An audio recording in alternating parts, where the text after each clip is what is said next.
আসসালামু আলাইকুম গাইস, দেশ এবং দেশের বাইরে যে যেখান থেকে ভিডিওটি দেখছেন, আশা করি সবাই ভালো আছেন, সুস্থ আছেন। পরিবার নিয়ে আলহামদুলিল্লাহ আমিও বেশ ভালো আছি।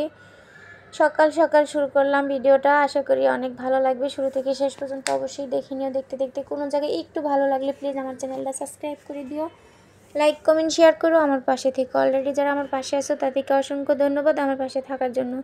এই বাইং মাছগুলো কালকে তোমাদের ভাইয়া আনছিল, নিজেই কাটায় দিচ্ছিল, কারণ বাইং মাছ কাটতে আমার অনেক বেশি ভয় লাগে। তো আমি আজকে বাইং মাছটা সকাল সকালে রান্না বান্না করতে চলে এসেছি পাকের ঘরে, কারণ এখন আবার গ্যাসের সমস্যা হয়ে গেছে।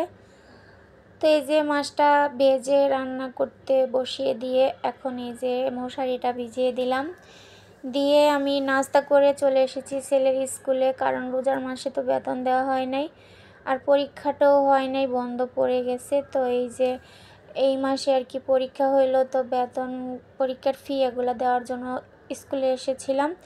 পরীক্ষার ফিটি দিয়া বাসায় আসছি, প্রচুর গরম লাগতেছে। তারপরে একটা শসা নিয়েছি, একটা কাঁচকলা আর কতগুলো আম নিয়ে কেটে তারপরে এখন বিট লবণ দিয়ে মাখিয়ে খেয়ে নিলাম।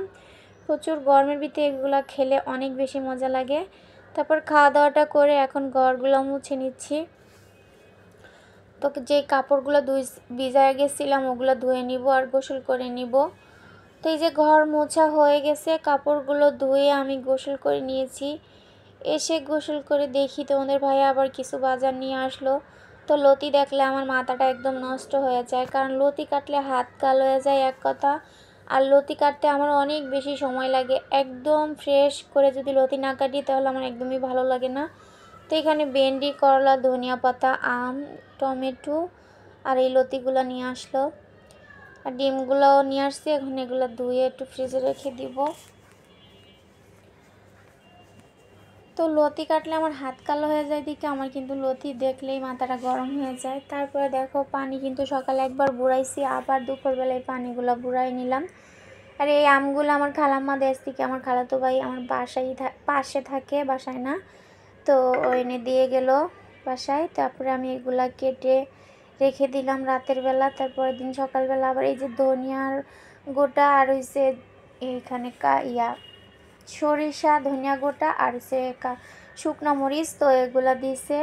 এগুলার কালকে খুলি নাই, তো আজকে এখন এগুলা রোদে দিয়ে দিব।